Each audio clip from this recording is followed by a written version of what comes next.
নমস্কার বন্ধুরা, বেঙ্গলি সিনে টেলিগসিপে আপনাদের স্বাগত। আশা করি সবাই খুব ভালো আছেন, সুস্থ আছেন। জুন আন্টি অনিন্দ্যদার কাছেই ফিরেছে। স্টার জলসা এবং লীনা গঙ্গোপাধ্যায়ের সুবাদে আবারও একসঙ্গে সুদীপ উষসী।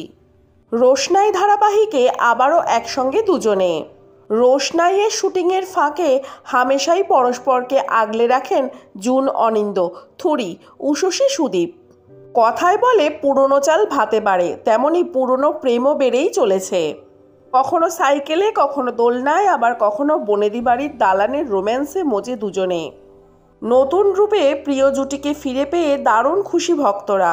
এপ্রিল মাসেই সগৌরবে ফেরার কথা জানিয়েছিলেন উষসী, আর এখন তো টিভির পর্দায় তাদের রোজ দেখছে দর্শক।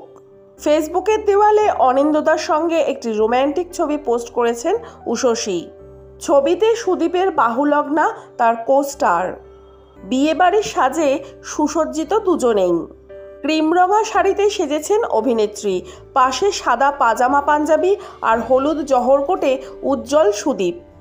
গায়ে হলুদের সিকোয়েন্সের জন্য পারফেক্ট সাজ। ক্যাপশনে উষসী লিখেছেন দুজনে কুজনে।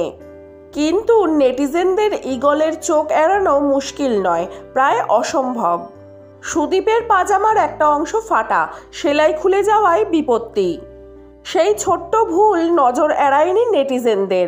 অনিন্দ্য আর জুন আন্টিকে নিয়ে চরম খিল্লি নেট পাড়ায়। একজন তো লেখেন গ্রীষ্মকালে ভেন্টিলেটর যুক্ত প্যান্ট পরুন, আরাম পান। আর একজন মজা করে লেখেন, যারা বলছো প্যান্ট ফাটা তারা জানো না ওটা আসলে ফাটা স্টাইল, আধুনিক হও বুঝলে, ফ্যাশন বোঝো। আর এক নেট নাগরিকের মন্তব্য, জুন আন্টি প্লিজ দাদার পাজামাটা সেলাই করে দেবেন ফটোশ্যুট শেষ হয়ে গেলে। শ্রীময়ী থাকলে অন্তত এমন দশা হতো না অনিন্দ্যদার, সেই কথাও লেখেন অনেকে। বিনোদন জগতের নানান আপডেট পেতে হলে আমার চ্যানেলটিকে সাবস্ক্রাইব করে রাখুন। ভিডিওটি ভালো লাগলে লাইক, কমেন্ট, শেয়ার করতে ভুলবেন না। আজকের ভিডিওটি এই পর্যন্ত। ভালো থাকবেন, সুস্থ থাকবেন, দেখা হবে পরবর্তী ভিডিওয়। ততক্ষণের জন্য টাটা।